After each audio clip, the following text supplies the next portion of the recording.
하나님 말씀 신명기 34장 10절에 있습니다.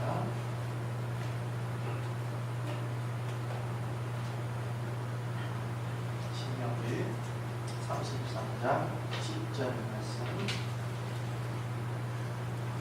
함께 읽겠습니다. 시작. 주의 법도를 야곱에게 주의 율법을 이스라엘에게 가르치며 주 앞에 평안하고 온전한 번제를 주의 제단 위에 드리리로다. 아멘. 영성기질 10번째 지성주의입니다. 오늘만 하면은 다음 주에는 우리가 한번 평가서로 살펴보도록 하겠습니다. 지성주의, 생각으로 그분을 예배한다. 생각으로 그분을 예배한다. 예수님께서 신앙이란 이렇게 정의했습니다. 마음과 목숨과 뜻을 다하여 하나님을 사랑하는 것이다 라고 했습니다. 마음을 다한다, 영성기질로 굳이 분류한다면 묵상주의에 해당되겠죠. 목숨을 다한다, 이것은 행동주의에 해당이 되겠죠. 반면에 뜻을 다한다, 이것은 지성주의에 해당될 수 있습니다. 생각, 그러니까 신앙은 지성을 무시하지 않습니다. 지성주의는 지성의 충족을 통해서 하나님의 임재를 느낍니다.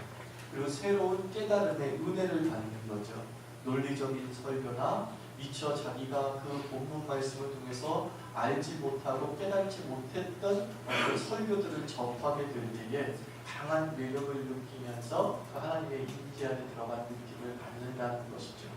그래서 묵상주의는 하나님의 임재 안에서 몇 시간이고 보낼 수 있습니다. 그분을 생각하면서 몇 시간을 보낼 수 있어요. 반면에 이 지성주의는 어떤 개념이나 그런 성경의 한 구절, 그걸 가지고서 몇 시간 또 몇 달을 보낼 수 있습니다. 그 말씀이 의미하는 바를 깨달을 때까지, 또 그것의 개념이 무엇인지 철학적으로 또 신학적으로 이해하려고 노력하는 그런 시간들을 보낼 수 있습니다.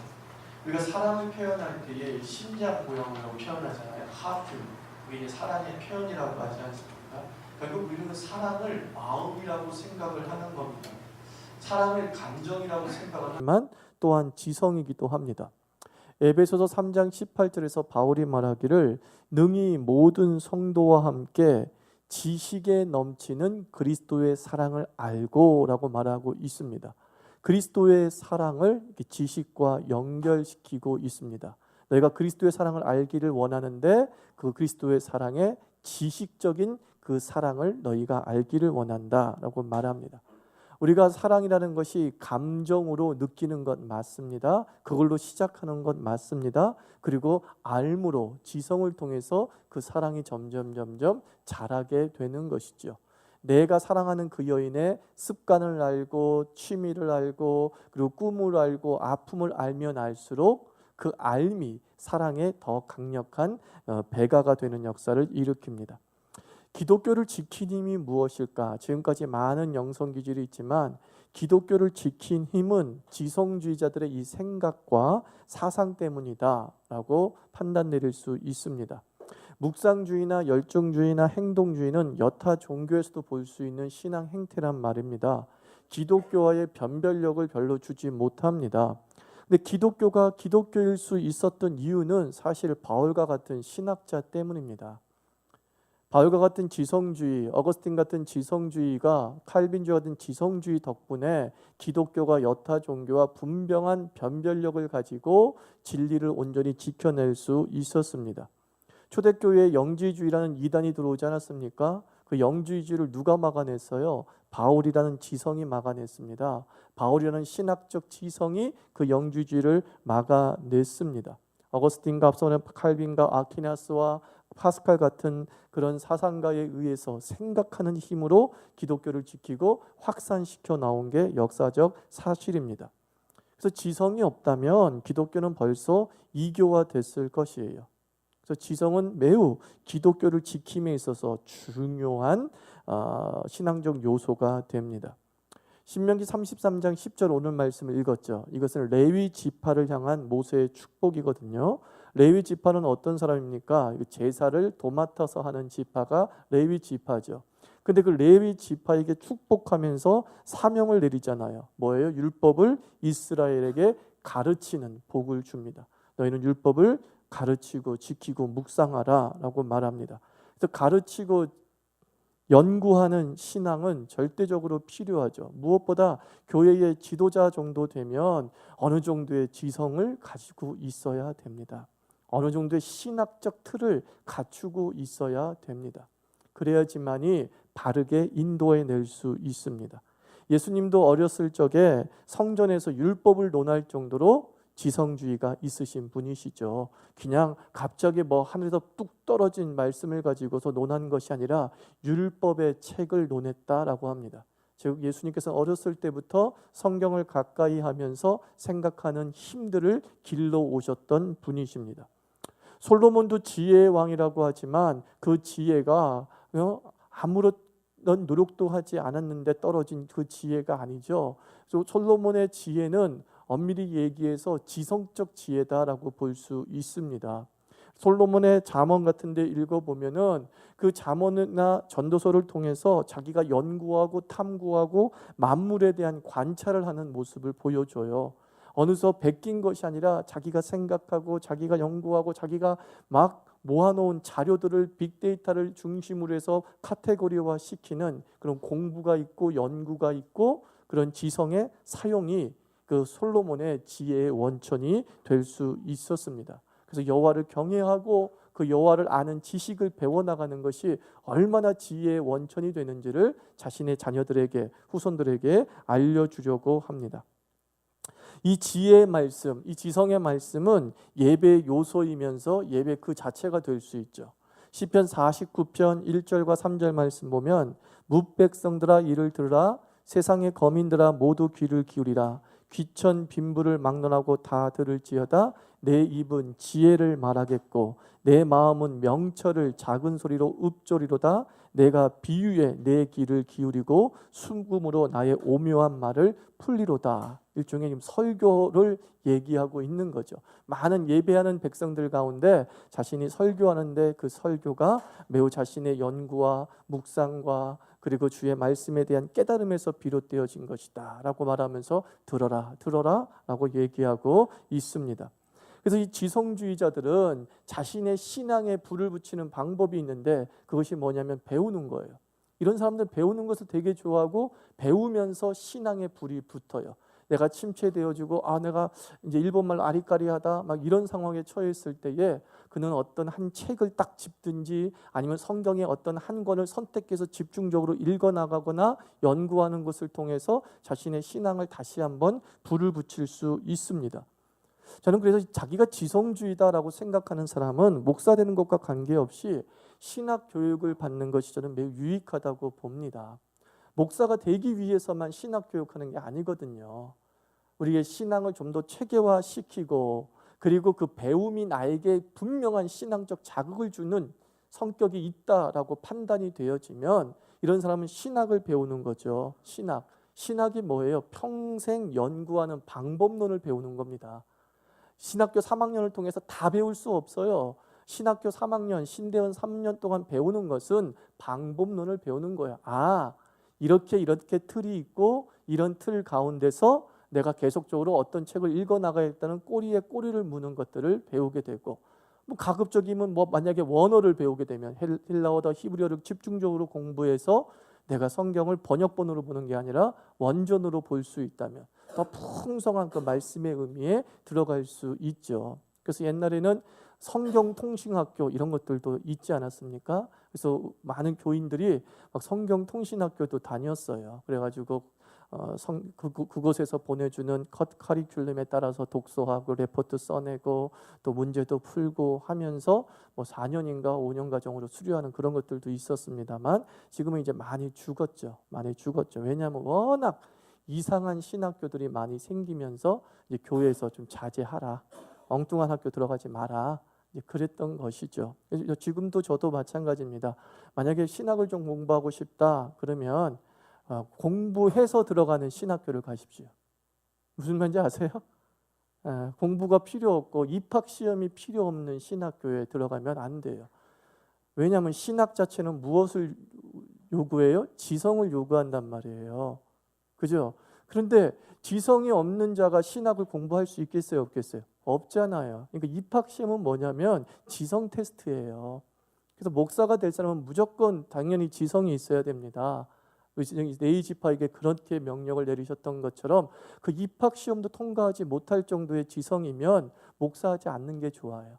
아무리 열정을 가지고 있고 아무리 주님을 향한 사랑이 있다 할지라도 근본적으로 가르칠 수 없기 때문이죠. 지도자가 된다는 건 가르쳐야 되잖아요. 신학적 체계를 온전히 전수해 줘야 되잖아요. 그것과 마찬가지로 여러분들이 어느 신학대학원에 들어갈 수 있는 실력이 안 된다면 그 사람은 지성주의가 아닌 거예요, 사실은. 이해가 되세요? 저 사람은 어떻게든 공부를 해서 내가 이 점수에 도달하겠다라고 애를 쓰는 마음이 생겨서 들어가거든요. 어떻게든 자기 IQ의 한계가 있다 하더라도 막 그 배움에 대한 열망이 더 배우려고 하고 더 공부하려고 한단 말입니다. 그런데 기도원에만 올라가서 주여 입학하게 하여 주시옵소서, 그런 신대원 준비생들이 있어요. 실제로 있어요. 그래가지고 4수하고 6수하고 7수하다가 끝내는 군소교단 가서 그냥 입학해서 목사 되는, 그런 사람들은 목사 되면 절대로 안 돼요. 그 성경의 원칙에 어긋나는 거예요. 그래서 하나님은 레위 지파가 하나님의 지도자의 직분, 제사의 직분을 감당할 때 이런 율법을 가르치고 연구할 수 있는 수준이 돼야 된다는 거죠. 에스라가 그런 사람이었죠. 에스라가 주의 말씀을 묵상하고 연구하며 가르치기로 결심하였더라. 그렇게 얘기를 합니다. 가르치기 위해서 그는 묵상하고 연구하는 걸 먼저 했던 사람이죠. 그리고 난 다음에 그 가르침에 동참하게 돼요. 그래서 내가 지성주의다, 나는 막 배우는 게 너무 좋다 하는 사람들은 한 번 정도 이 신학, 삶의 여유가 있거나 시간의 여유가 있을 때에 신학을 공부하는 것이 좋고, 그렇게 안 될 경우에 우리 교회 예배만 잘 참석해도, 수요 예배가 있고 금요 예배가 있고, 특별히 수요 예배는 열심히 참석해도 계속 기초 신앙이나 학문들을 우리가 배워나갈 수 있죠. 성경에 대해서, 조직 신학에 대해서 우리가 수요일 날 계속적으로 주제적으로 접근해 나가고 있지 않습니까? 그런 것들을 우리가 배워나갈 수 있습니다. 그래서 지성주의 또는 지성에 있어서 중요한 분야가 이제 5분야가 있어요. 조직, 성경, 교회사, 윤리학, 변증학이에요. 신앙에 있어서 지성을 더해주는 이 5가지 분야예요. 조직, 성경, 교회사, 윤리학, 변증학. 이게 신학교에서 가르치는 또 카테고리예요. 커리큘럼이에요. 조직 신학이 있고, 성경 신학이 있고, 교회사가 있고, 윤리학, 실천 신학이라 실천 신학이 있고, 변증학. 이게 교육 신학, 어느 신학대학원이나 가르치는 커리큘럼이에요. 이 5가지 커리큘럼 내에서 세분화되는 것이죠. 그 조직 신학은 뭐예요? 시스템 테오리지라고 하죠. 기독교 신학을 체계화시켰다, 그런 뜻입니다. 그래서 7가지 주제를 다뤄요. 조직 신학하면 7가지 주제를 다뤄요. 그러니까 여러분들도 만약에 조직 신학을 공부하고 싶으면 7가지 주제에 관련된 책들을 하나 둘씩 사도 돼. 한꺼번에 살 필요 없어요. 첫 번째가 신론이라고 그래요. 하나님, 신론. 두 번째가 인간론을 다뤄요. 세 번째가 기독론, 즉 예수님을 다뤄요. 네 번째가 성령론이 있어요. 5번째가 교회론이에요. 그리고 6번째가 종말론이에요. 7번째가 계시론이에요. 계시론 인식론이라고도 하죠. 철학의 분야이죠. 어떻게 우리가 신지식에 도달할 수 있고 하는 부분들을 얘기하는 거죠. 이 7가지 분야가 조직신학의 분야예요. 그래서 하나 둘씩 공부해 나가면 되는 거죠.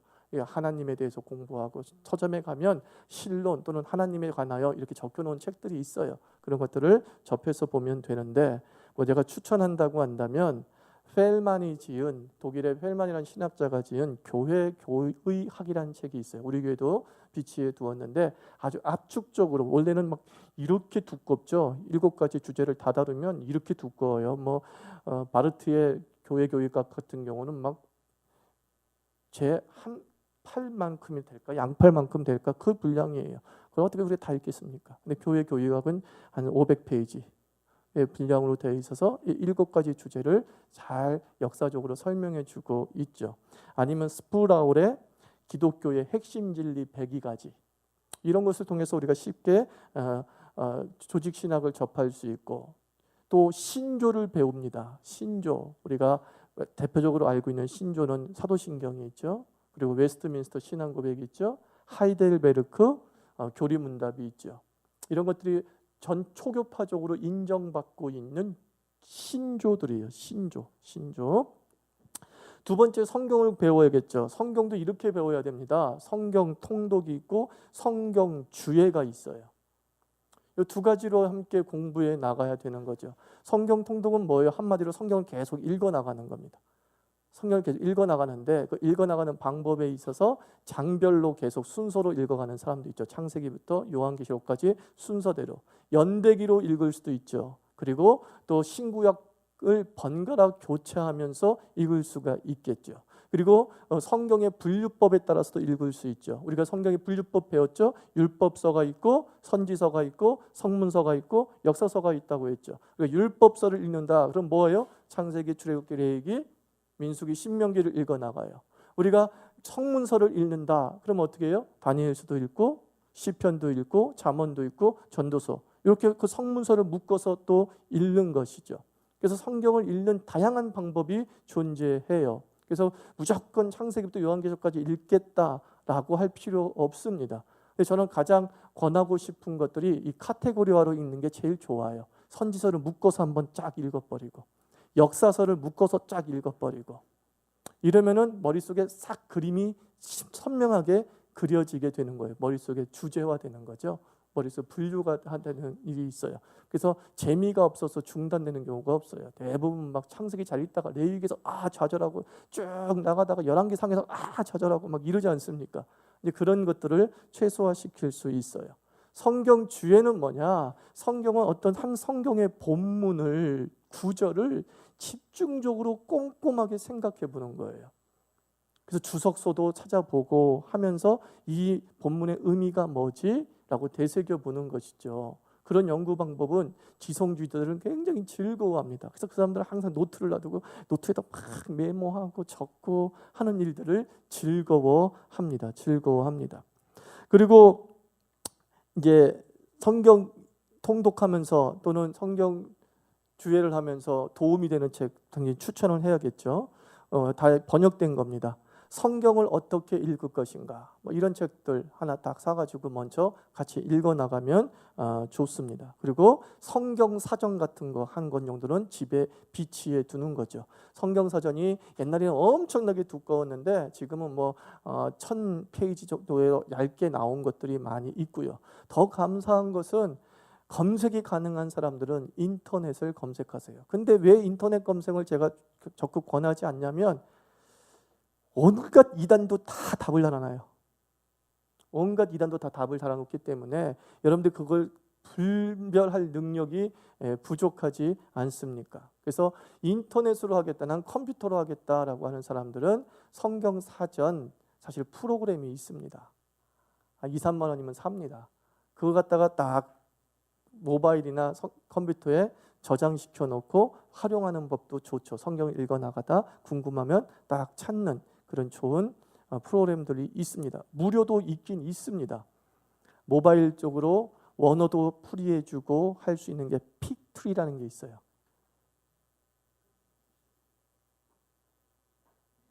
아무도 관심이 없네요. 이정호 장로님만 다음 주에 깔고 오겠네요. 그 딱 보면 그거는 단어마다의 히브리어가 또는 헬라어가 딱 설명이 되어 있어요. 무료예요. 그리고 사전적 의미도 가지고 있어요. 그래서 그런 것을 한번 읽어보면은 굉장히 유익합니다. 그런 모바일 상품들을 이용하시면 되고, 여러분들이 무료로 받는 성경 어플들은 성경 사전 기능이 거의 없다고 보면 됩니다. 근데 여러분들이 2, 3만 원만 투자해서 성경 어플을 받으면 평생 쓰는 거잖아요. 어플을 받으면 그런 돈 주고 사는 성경 어플들은 다 성경 사전 기능을 가지고 있습니다. 저 같은 경우는 제자 성경을 쓰고 있습니다. 제자 어플 27,000원짜리를 쓰고 있습니다. 그걸 쓰면 거기서 계속 업데이트 되면서 성경 사전, 성경 검색 또는 뭐 병행 구절 다 찾을 수 있게 해줍니다. 그래서 성경을 더 효과적으로 읽을 수 있고 재미나게 읽을 수 있는 그런 기능들을 하는 거죠. 그리고 지성주의자들은 교회사도 잘 읽어야 됩니다. 여러분들 지성주의가 아니더라도 제가 말한 이런 것들 한번 머리 잘 그려 놔야 돼요. 교회사는 위대한 신앙과 헌신, 경건에 대한 감동적 실화들을 다루고 있지 않습니까? 그래서 어떤 이는 말하기를 교회사란 뭐냐? 머리와 가슴을 이어주는 분야다 그랬어요. 교회사를 읽으면 이 머리와 가슴이 이어져요. 뜨거워진다는 거죠. 와, 그 알을 통해서 와, 나도 이렇게 살아야 되겠구나, 이렇게 본받아야겠구나 라는 힘을 얻을 수 있어요. 그래서 역사의 반복을 보면서 또는 우리 지금의 문제에 대한 답을 얻을 수 있습니다. 해 아래 새 것이 없기 때문에 우리가 역사를 읽어보면 아, 그렇구나, 앞으로도 이런 일이 또 벌어지겠구나, 우리가 충분히 가늠할 수 있게 되면서 지혜를 얻게 되죠. 그리고 윤리학도 공부해야 됩니다. 윤리학은 뭐냐? 우리는 이제 어떻게 살 것인가? 이것에 대해서 답하는 학문이 윤리학이에요. 우리는 어떻게 살 것인가? 옛날 제가 대학 다닐 때는 프란시스 셰퍼라고 하는 분이 아주 우리 한국 교회와 미국 교회에 영향을 미쳤죠. 이분들은 라브리 공동체를 만들면서 단순히 구원이 개인의 영생의 문제로 국한되는 것이 아니라 새롭게 변화되어 하나님의 나라를 나의 동참하는 것이다 라고 강조를 하면서 우리가 구원 이후 이게 중요하다, 이걸 얘기하는 거죠. 구원 이후 이것이 중요하다. 우리가 어떻게 살 건가? 여러분들 다 한 번씩 박영선 목사님이라는 분의 설교집 읽고 은혜를 받았다고 얘기할 겁니다. 여러분, 박영선 목사님의 설교를 들으면서 정말 은혜 받은 사람은 구원 이후에 되게 심각한 고민을 하게 되어 있습니다. 근데 그 고민도 전혀 없는 가운데 박영선 목사님 설교 좋다고 하면 헛들었던 거예요. 이분은 구원 이후, 하나님께 우리를 부르신 이후의 삶에 굉장히 집중하죠. 성화론에 굉장히 집중하죠. 그래서 우리에게 이런 변증하기 굉장히 필요한 것입니다. 그리고 앞서 말한 신조들, 그런 것들, 신앙 고백을 모아놓은 그런 신조들을 또 읽어나가면, 또 공부하면 체계화가 서게 되는 거예요. 그래서 지성주의와 별도로 여러분들이 이 부분을 의도적으로 한 번씩 접근해 보라는 거예요. 뭐 계속할 필요 없이 최소 조직신학 한 권은 읽고, 최소 변증학에 관련된 거 한 권은 읽고, 최소 교회사에 관련된 거 한 권은 한번 읽어보라는 거예요. 한 권씩이라도. 그러면 나에게 신앙에 굉장한 건강함을 줄 수 있습니다. 근데 이런 지성주의 영성의 유혹이 있는데 이게 뭐냐면 변론의 유혹에 빠집니다. 변론의 유혹. 그러니까 진리에 관해 말하는 것을 좋아해요. 진리에 관해. 그래서 언쟁이 되고 상대방을 이겨먹으려 하고 설득이 아니라 막 자존심의 싸움이 돼버리는 경우가 있죠. 상대방을 비아냥거리고 뭐 무식하다는 등 얘기를 합니다. 그래서 바울이 이 패단을 잘 알고 있었어요. 그래서 디모데전서 6장 4절과 5절 말씀 보면 교만하여 아무것도 알지 못하고 변론과 언쟁을 좋아하는 자니 이로써 투기와 분쟁과 해방과 악한 생각이 나며 마음이 부패하여지고 진리를 잃어버리게 된다 그랬어요. 참 재밌는 그 문장 구조예요. 그 탁탁탁 구조를 분석해 보면 보세요. 교만하여 아무것도 알지 못하고. 참 재밌지 않습니까? 우리는 뭔가 알고 있는 사람이 교만해질 것 같잖아요. 근데 바울이 이렇게 해요. 이 사람이 교만한 사람인데 어떤 교만한 사람이에요? 무식한, 아무것도 알지 못한대요. 그래서 아무것도 알지 못하는 이 교만한 자는 자기의 알므로 뭐만 일으킨대요? 언쟁을 좋아한다는 거예요. 한번 너랑 나랑 한번 토론해 볼래? 그러니까 진리를 수호하려는 목적이 아니야. 이 사람의 무지를 확 까발려 버리고 내가 얼마나 똑똑한가. 이게 바리새인의 모습이잖아요. 예수님을 어떻게 참을까 고민하다가 기가 막힌 어떤 딜레마에 빠진 주제들을 예수님께 툭툭 던져버리잖아요. 가이사의 이 세금을 누구에게 바쳐야 됩니까? 이런 식으로 예수님을 공지에 빠뜨리려고 하는 그런 논리를 폈죠. 근데 그런 사람들이 두 가지 특징이 나는 거예요. 그 사람은 교만하고 뭐예요? 무식한 사람이라는 거예요. 그러니까 진정한 지성은 이렇게 싸움으로 번질 수 없다는 거죠.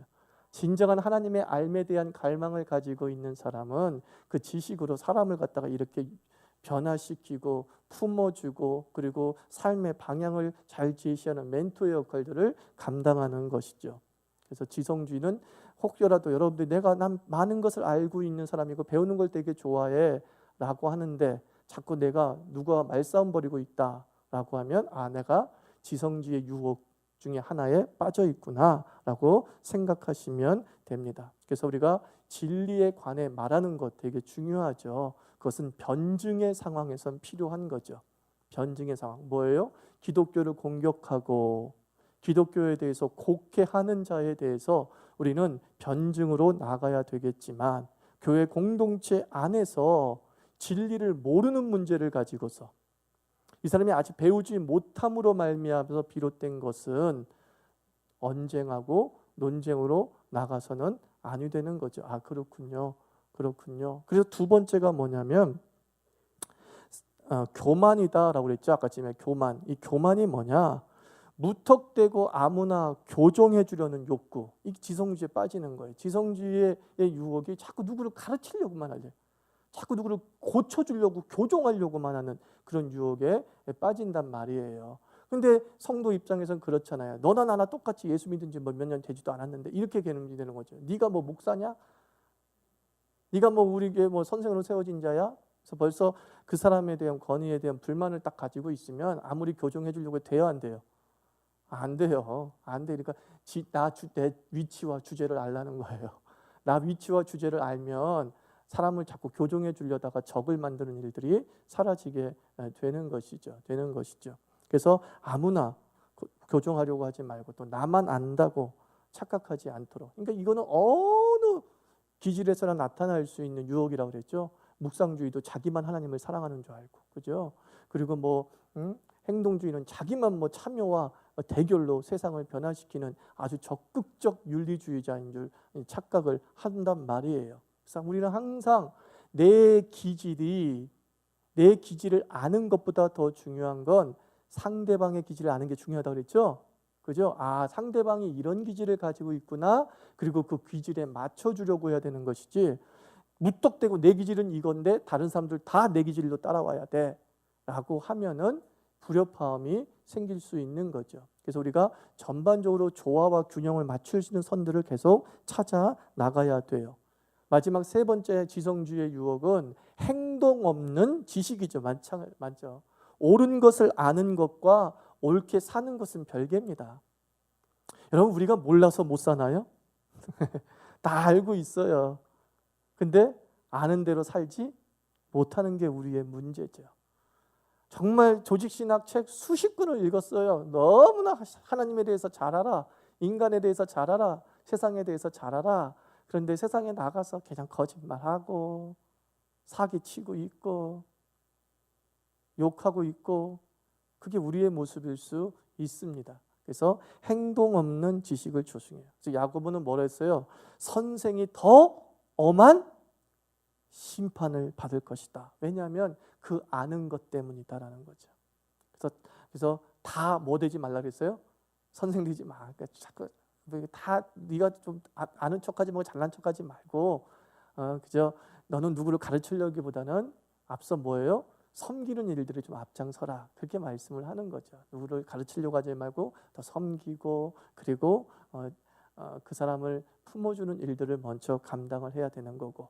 그래서 하나님께서 은사를 주신 사람들에 의해서 가르침의 역사가 있죠. 그래서 에베소서에 보면 가르치는 것도 하나의 은사라는 걸 알 수 있죠. 그죠? 하나님께서 어떤 이에게는 가르치는 은혜와 어떤 이에게는 목양하는 은사와 이렇게 하면서 주시지 않습니까? 은사가 단순히 고린도전서에만 기록된 것이 아니라 에베소서에도 기록이 되어 있어요. 그래서 지성주의를 특별히 기질을 가지고 있는 사람한테 하나님께서 그 은사를 주면 그 은사를 겸손한 마음으로 잘 섬기기만 한다고 한다면 언쟁이 되고 토론이 되는 게 아니라 성도를 온전케 하고 그리스도의 몸을 세우는 귀중한 일들에 제대로 쓰이게 되겠죠. 그래서 우리 교회엔 지성주의가 있느냐? 뭐 있을 수 있어요. 있을 수 있어요. 제가 그분들하고 360일 살아보진 않아가지고 있을 수는 있어요. 근데 드문 것 같아요. 왜냐하면 책이 거의 우리 교회 책이 너무 깨끗한 거 봐서 많은 사람들의 손때가 묻어야 되는데 별로 안 묻은 거 봐서 지성주의는 뭐 별로 없어요. 그래서 없는 게 더 좋아요. 없는 게 더 좋아요. 많으면 뭐가 돼요? 어줍지 않게 이 갈등과 논쟁과 토론이 어쩌지 않게 벌어질 수 있을 수 있겠죠. 그래서 나는 뭐 이건 아닌 것 같아. 근데 이건 아닌 것 같다라고 해서 그쪽 분야를 손을 놓으면 절대로 안 됩니다. 항상 균형을 맞추기 위해서 다른 기질들과 성향과 그리고 신앙의 자극을 받는 방법을 우리가 주기적으로 의도적으로 이렇게 사용함을 통하여서 건강하게 이렇게 성장할 수 있게 됩니다.